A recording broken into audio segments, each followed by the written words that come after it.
Коллеги, рада вас приветствовать от лица нашего образовательного учреждения, в котором вы можете получить консультационную помощь, методическую помощь и информационную помощь. Мы сегодня начинаем серию вебинаров обучения детей с расстройствами аутистического спектра. Я очень надеюсь, что эта тема является для вас уже достаточно знакомой. Люди, которые интересуются этим состоянием детей, я думаю, познакомились и с литературой, и познакомились, знают и работают с этими детками.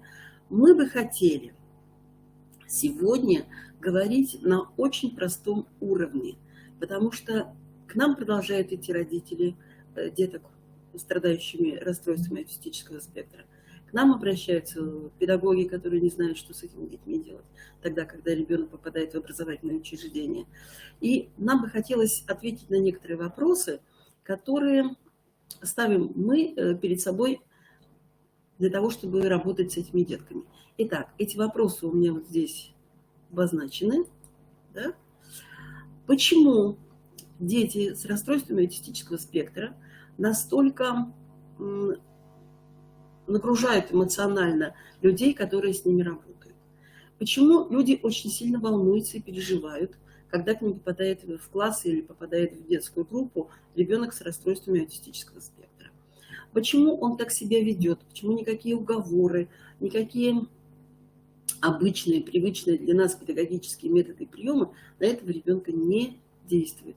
И где нам найти точную, конкретную информацию, где мы можем найти конкретные ответы, как работать с данным ребенком, как нам вернуть комфорт в детскую группу или в класс. И вот на эти вопросы хотим получить ответ не только мы, но, как видите, люди, которые работают достаточно давно с детками, и до сих пор этих ответов еще до конца и не нашли. Давайте посмотрим, почему так происходит. Итак, аутизм – это не трагедия, а игнорирование – вот это трагедия.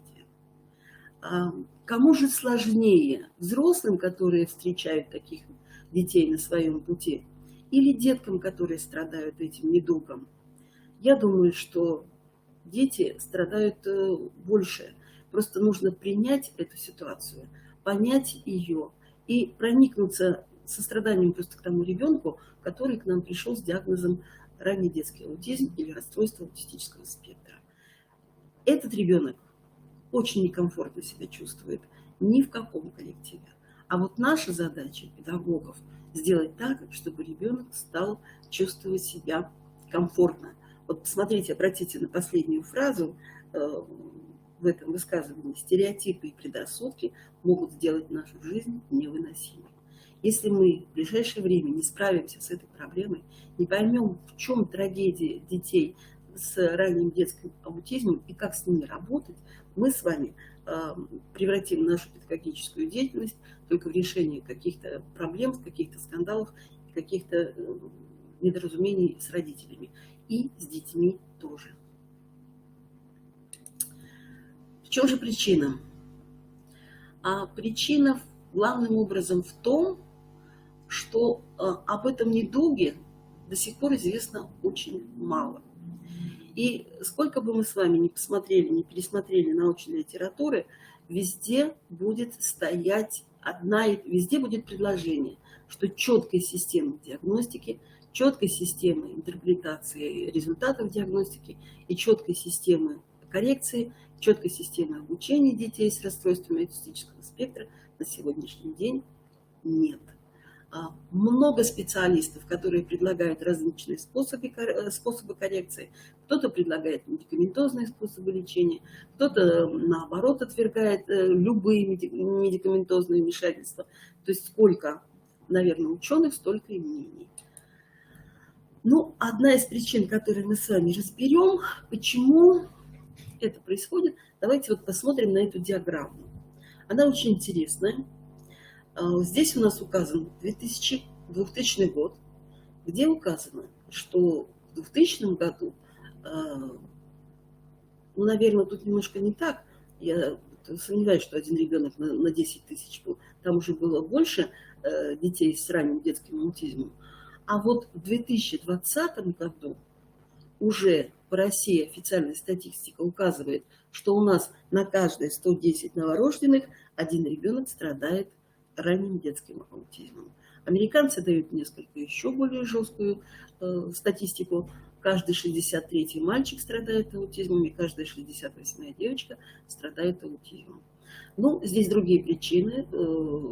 Здесь почему они дают такие высокие цифры детей с РАС? Потому что у них серьезные социальные выплаты для детей, поэтому родители стараются всеми правдами и неправдами заполучить такой диагноз, как ранний детский аутизм.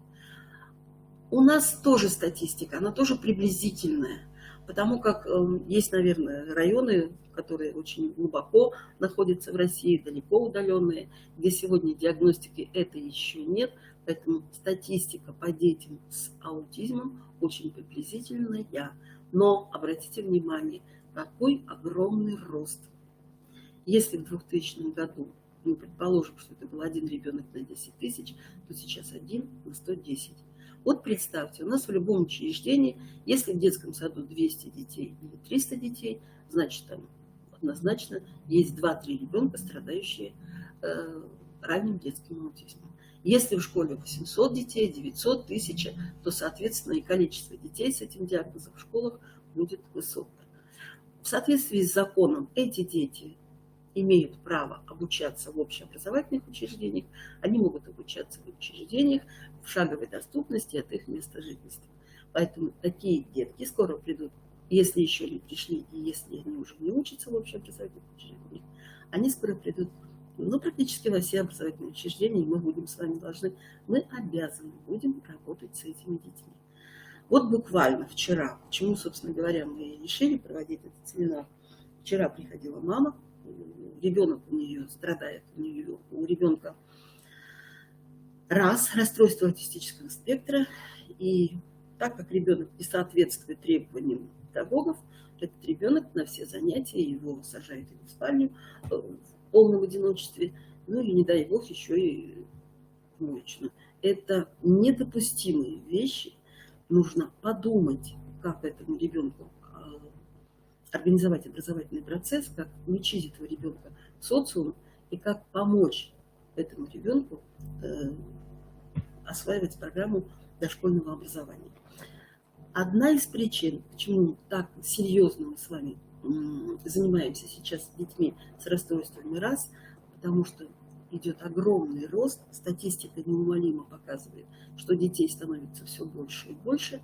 Опять-таки повторю, что четких систем и диагностических, и коррекционных на сегодняшний день нет. Детей становится все больше. Давайте пойдем дальше. Итак, из истории. Почему так мы на сегодняшний день с вами плаваем вообще в понятиях? Где ранний детский аутизм, где просто аутизм, где расстройство аутистического спектра. Достаточно обратиться к истории самого диагноза, и мы с вами увидим, что впервые данный диагноз был расписан психиатром Блейером в 1912 году, где он установил термин аутизм как самоизоляция. Он определил, что группа людей, страдающих данным диагнозом, для них рассматривается болезненная форма психологической самоизоляции. Давайте обратим внимание еще раз. 1912 год. В 1938 году Аспергер, уже исследуя определенную группу детей, выводит такой диагноз, как синдром РДА, синдром раннего детского аутизма. В 1943 году он расписывает, впервые дает описание, Каннер, другой психиатр, дает описание этого синдрома в 1943, и только в 1988 году ранний детский аутизм получил широкое признание в качестве самостоятельного диагноза. Только в 1981 году. Я хочу сказать, что первый раз в своей практике я услышала и увидела ребенка с ранним детским аутизмом в 1991 году. Просто смотрели на этого ребенка и изучали его возможности, его особенности, но что делать с этим ребенком, еще тогда было непонятно. Знаю, что система работы с детками с ранним детским аутизмом уже отработана достаточно хорошо во многих организациях. И одна из таких организаций – это Центр лечебной педагогики в Москве, где они уже больше 30 лет работают, достаточно успешно работают с детьми, страдающими аутизмом. Вот и посмотрите. То есть диагноз, данное заболевание является очень молодым. И поэтому каких-то серьезных систем коррекционных или образовательных, наверное, по этому поводу и не создавалось, потому что времени прошло для научных каких-то исследований, наверное, еще очень мало. Обязательно у ребенка с ранним детским аутизмом и с расстройствами аутистического спектра должна быть триада. У ребенка должны наблюдаться или отмечаться обязательно 3 таких нарушения. Как нарушение развития нервной системы. Обратите внимание, что у ребенка сразу ремиссия может или вообще не наступить, или может быть только очень незначительная. Нарушение социального взаимодействия. Этот ребенок, как правило, или не вступает в социальное взаимодействие, или у него отсутствуют вообще какие-то стремления общаться с окружающими его людей. И самое главное, то, что у ребенка страдает обучаемость.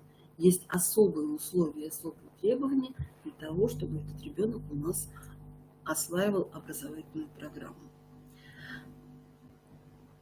Так, вот если мы опять вернемся к терминам, я вам предлагаю прочитать просто данный слайд, вы увидите, что идет путаница, где указывается расстройство аутистического спектра, где указывается аутизм. Вот в конце нашей с вами встречи, в конце нашего с вами разговора мы должны разобраться, в чем тут секрет.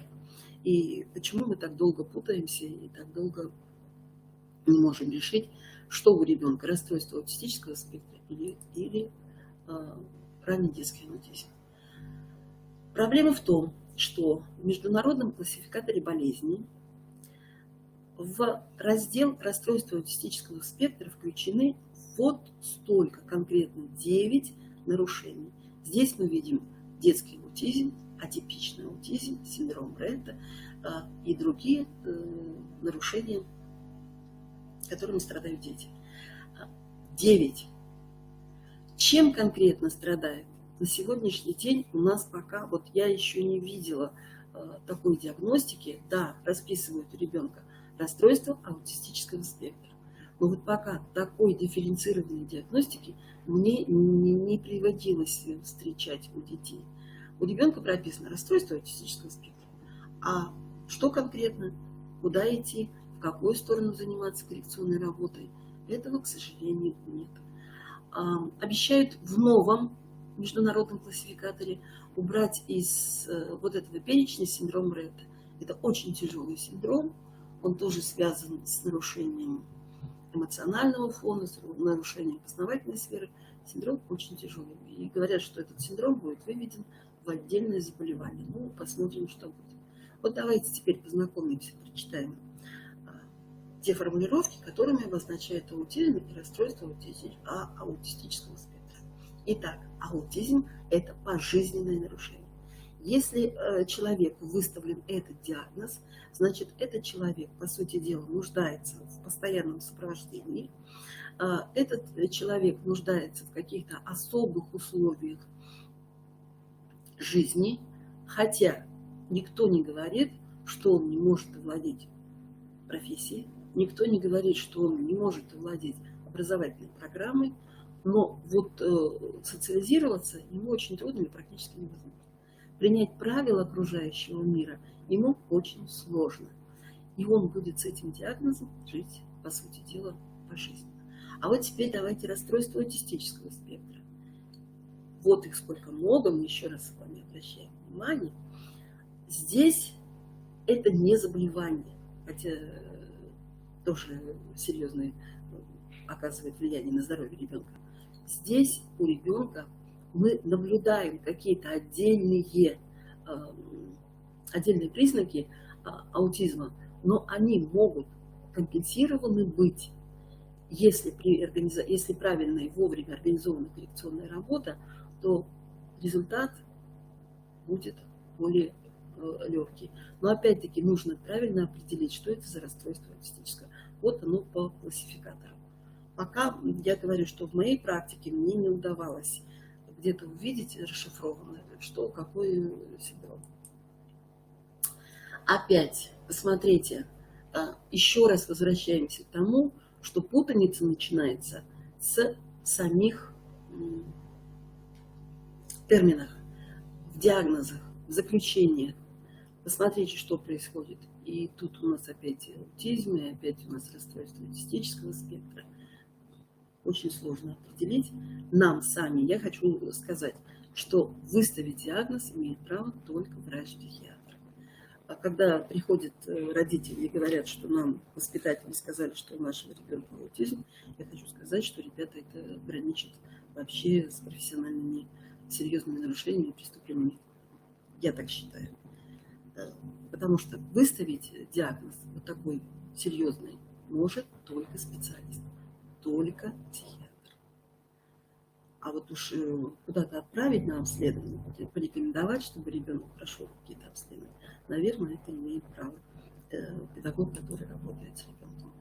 Итак, проблема еще заключается в том, что расстройства аутистического спектра очень бывают перекликаются с другими нарушениями нервной системы, с другими нарушениями познавательной деятельности. Очень много сходных позиций, но если внимательно изучать ребенка и правильно его диагностировать, то мы с вами можем увидеть, что есть как сходство с болезнями другими, так и различия. Вот давайте рассмотрим расстройство аутистического спектра. Им осталось, пожалуйста.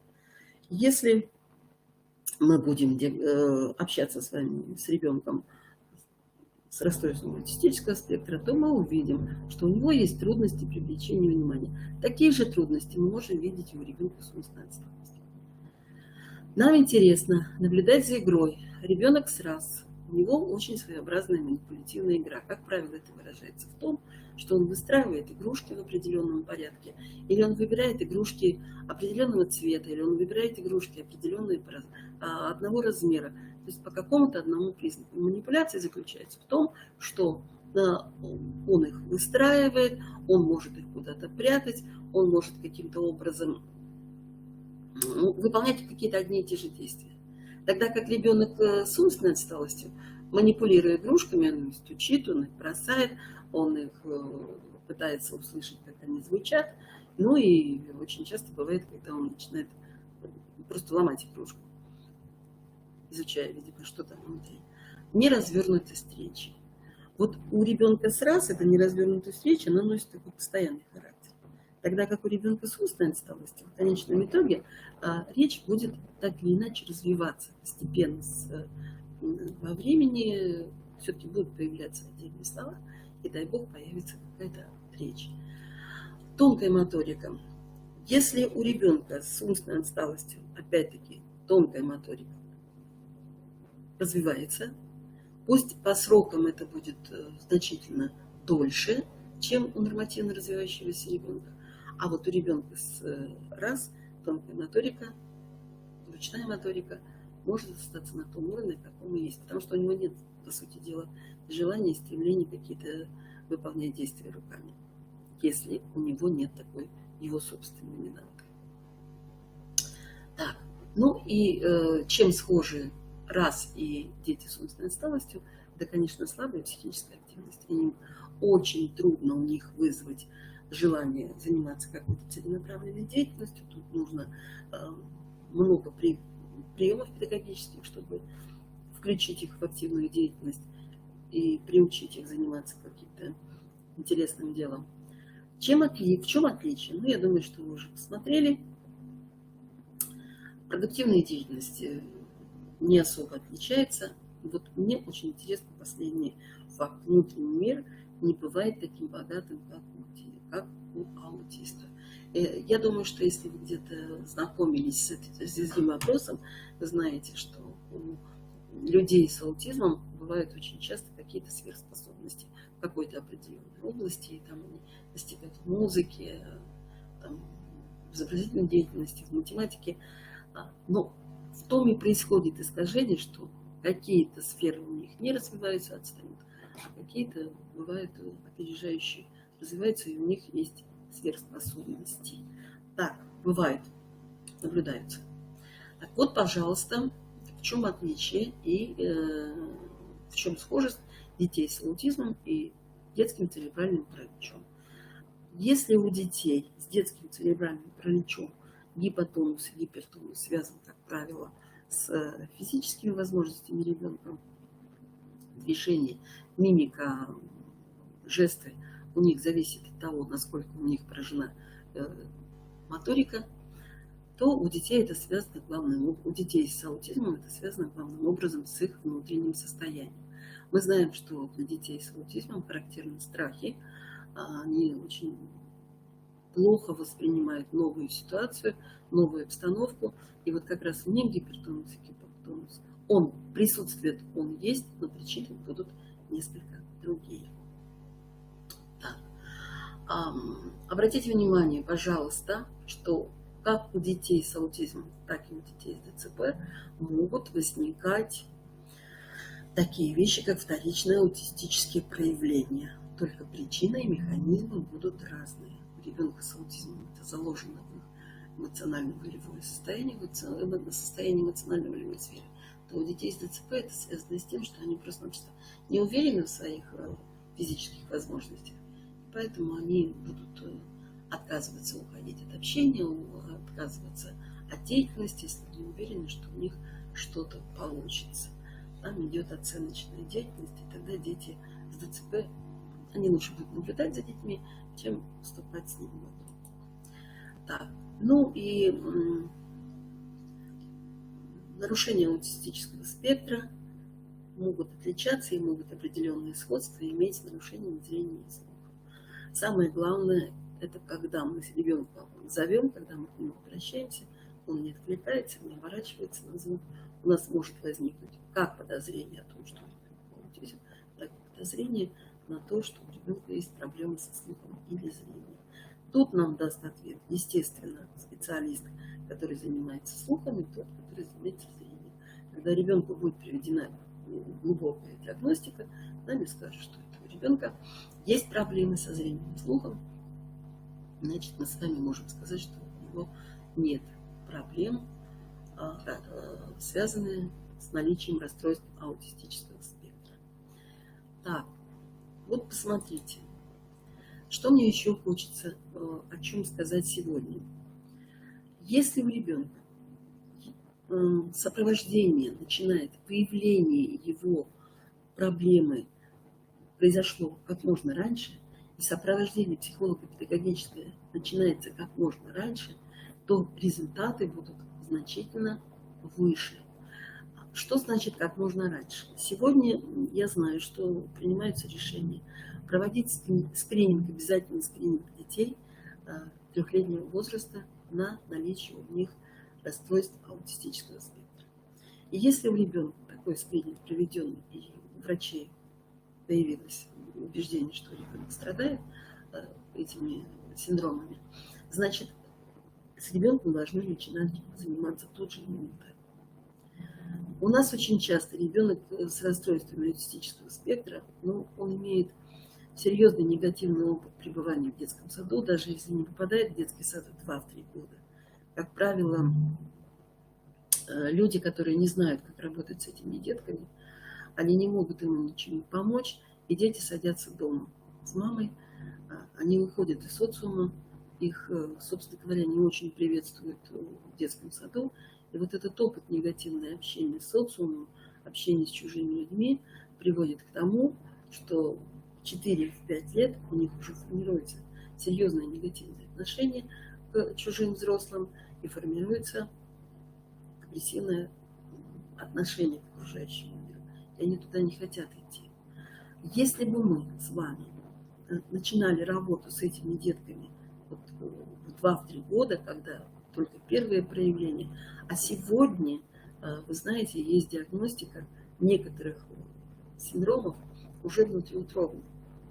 То есть, если у ребенка определили там внутриутробно, что у него есть, что он в группе риска ПАРАС, то уже с рождения можно начинать работать с этим ребенком. И тогда и помощь будет у него эффективная и результативная.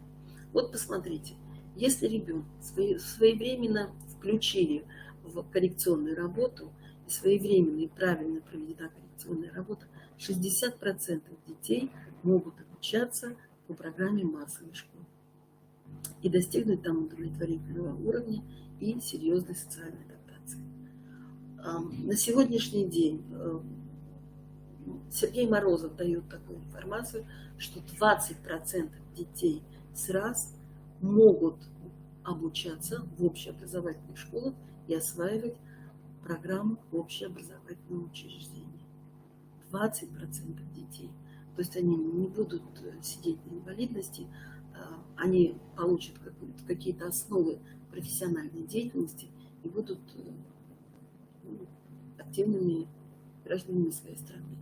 60%. Если ребенка не включать вовремя, посмотрите, всего 2-3% смогут учиться по программе общеобразовательной школы. Если мы ребенка, кроме общеобразовательной, посмотрите, 30% детей могут осваивать программу специальной коррекционной школы. Это тоже замечательно. То есть дети, обучающиеся по программам специальной коррекционной школы, они тоже там получают основы профессиональной подготовки. Они получают профессию, по которой они потом смогут работать. Ну и совсем не адаптируются к условиям семьи, не адаптируются к социуму дети, только 10% прошедших хорошую, правильную коррекционную работу. А вот 75% становятся, по сути дела, глубокими инвалидами. Они находятся на пенсии, они нуждаются в серьезной поддержке, они нуждаются в серьезной опеке или родственников, или находиться в специализированных учреждениях, где будет за ними осуществляться такая массированная опека. Посмотрите, это, наверное, информативно для нас с вами, педагогов, должно быть. Мы не должны выдавливать ребенка из образовательного учреждения, а мы должны обсуждать, что делать с этим ребенком, как строить с ним образовательный процесс. В чем причина? Почему еще дети к нам приходят очень поздно в коррекцию? Родители не принимают тот диагноз, который им выставляют специалисты. Они говорят, все пройдет. Вот он будет 5 лет, будет замечательно, и он будет учиться, он освоит программу и будет говорить, и начнется речевое развитие. Вы знаете, одна мама, которая очень просто героическая мама, которая все сделала для того, чтобы ребенок ее, страдающий ранним детским аутизмом, стал активно говорить, речь развилась, ребенок, речь появилась, он стал говорить. Но мама сказала, говорит-то он говорит, говорить с ним трудно. Ну, если бы мы с вами начинали работу по психолого-педагогическому сопровождению этих деток как можно раньше, ну, хотя бы где-то к 3 годам, то результаты бы были, я уверена, результаты были значительно лучше. А самое главное, у детей бы не было негативного опыта присутствия в детском коллективе. Нужно научить принимать таких детей педагогов, нужно научить принимать таких детей, и нужно научить принимать таких деток родителей других детей, которые на сегодняшний день продолжают говорить, почему наши дети должны учиться с детками с РАС. Ну, потому что это дети, они имеют право обучаться, они имеют право жить полноценной жизнью. Они имеют на это право. Так. И чем бы я все-таки хотела закончить, до конца разобраться в терминах РАС и аутизм. Давайте обратимся к Выгодскому, к его теории первичных и вторичных нарушений. Так вот, расстройство аутистического спектра – это первичные нарушения, которые могут диагностироваться у ребенка. Они появляются после 3 лет. И до 4-5 лет они находятся как бы не в зачаточном состоянии, а в начальном состоянии. При этом мы отмечаем повышенную эмоциональную чувствительность. Ребенок очень болезненно может воспринимать любые прикосновения к нему. Он болезненно воспринимает даже очень тихие звуки. Он болезненно воспринимает запах еды, поэтому и мы знаем, что у них есть определенное свое пищевое поведение. А когда он попадает в детский сад и его кормят как всех, вот здесь у него возникает серьезное отторжение, серьезный отказ от кормления. И мы можем наблюдать и аффекты, и ребенок падает на пол, и бросает тарелки. Люди, которые с этим ребенком встречаются и работают, должны понять, что ничего сверхъестественного здесь не происходит. Ребенок ведет себя так, потому что такое состояние здоровья. И слабость энергетического потенциала. То есть нервная система этого ребенка пока не может регулировать свою деятельность. Вы знаете, что эти дети, у них есть аутостимуляция. Им нужно, вот он идет, ему нужно покружиться, ему нужно попрыгать. Он начинает какие-то действия немыслимые производить руками.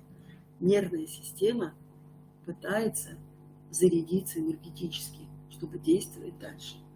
Аффекты, когда ребенок падает, когда кричит, тут и летит мебель, все что угодно, это опять не вина ребенка, потому что у него расстройство аутистического спектра. Он сам регулировать этими процессами не может. А вот мы с вами, педагоги, призваны разобраться в этом во всем и построить так условия пребывания этого ребенка в детском саду или в школе, чтобы таких эффектов у него не возникало. Если этот ребенок, вы его посадили на занятие, он посидел 3 минуты, 5 минут, но уже достижение, давайте будем радоваться этому. А потом он встал, пошел, пусть идет, пусть он походит. Если мы не будем его силом усаживать, если не будем проявлять к нему агрессию, мы, взрослые люди, не будем проявлять к нему агрессию, пройдет буквально 10 минут, и он успокоится и сядет на свое место. Мне при этом говорят, что нам делать с остальными детьми. Я вас уверяю, остальные дети, когда с ними ведешь разговор на эту тему, прекрасно понимают. Они прекрасно понимают и прекрасно принимают это. А вот если взрослый начинает агрессировать, а если взрослый начинает устраивать истерики по этому поводу, тогда и дети будут реагировать на ребенка так же, как взрослые. Поверьте мне, у меня это есть в практике. Я с этим работала. Так вот, у маленького ребенка, когда у него только такие проявления, это и есть расстройство аутистического спектра. Мы с вами видели, их 9 категорий, да? Вот какая категория, какие конкретные расстройства, это уже дело специалиста. Еще раз говорю, только специалист может сказать, что с ребенком в плане его здоровья. А вот уже аутизм конкретно, это вторичное нарушение по Выгодскому. Это уже болезнь, это уже заболевание. Когда человек, который не получил от социума какого-то ответной позитивной реакции, он уходит в отказ от общения целенаправленно. Это уже становится его поведением. Тогда, когда он не хочет взаимодействовать ни с близкими, ни с окружающими, вплоть до полного игнорирования. Вот это и будет аутизм. Как правило, к этому дети приходят уже в младшем школьном возрасте.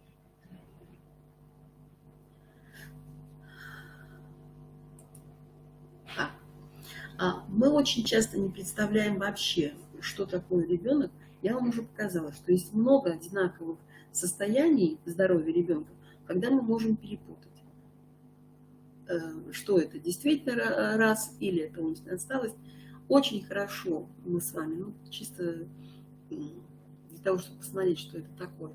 Я вам предлагаю здесь произведения искусства, здесь и фильмы, и документальные фильмы о детях, о людях, о взрослых, страдающих аутизмом или расстройством аутистического спектра. Когда я сама видела фильм «Человек дождя», ну, по сути дела, там уже не объяснить ничего. Посмотрел и знаешь, что это такое, и не возникает ни возмущения, не возникает ни волнения. Ты понимаешь, что ну вот они такие люди есть. А мы с вами посмотрели, что у нас со статистикой таких людей, да, сказали, будет больше, да. Так, вы можете вот узнать, кто это такие, известные аутисты, и писатели они есть. Вот видите, 8-летняя девочка, которая рассказывает сама о себе, что она переживает, как она взаимодействует с окружающим миром. Мы продолжим наши с вами встречи по диагнозу ранний детский аутизм или расстройство аутистического спектра. Вот это план наших семинаров. Мы хотим идти пошагово, не брать большой информации на каждом нашем семинаре. Информация будет очень дозированная, очень компактная, потому что вопрос сложный, в нем надо разбираться. Я вам еще раз говорю, что в этом разбираются люди мирового масштаба, на уровне планетарном, и когда они придут к каким-то общим решениям, каким-то общим выводам, ну, мы с вами будем ждать. Мы предлагаем вам 4 семинара. Сегодня у нас семинар заканчивается. Если мы были полезны вам, то мы очень рады. Будем благодарны вам за то, что вы приняли участие в нашем семинаре. Если у вас будут какие-то вопросы, пожалуйста, обращайтесь к нам вот по этим контактным телефонам.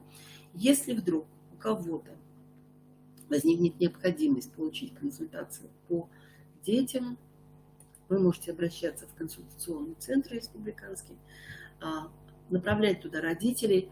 Вы знаете, мне бы очень хотелось, чтобы к нам в консультационный центр приходили не только родители детей, страдающих раз, но и приходили бы педагоги, которые работают с этими детками.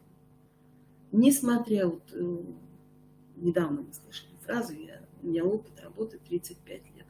Может быть, опыт работы педагогический может быть огромный. А вот такой ребенок с расстройствами аутистического спектра вам попал первый раз. И вы не знаете, что с ним делать, как организовать его можно без ущерба для комфорта вашей группы, для вашего комфорта, а самое главное, для комфорта этого ребенка и для комфорта других детей. Можно, поверьте мне. Мы ждем на консультацию не только родителей, мы ждем на консультацию педагогов, которые работают с детками с раз. Теперь всего доброго, до свидания.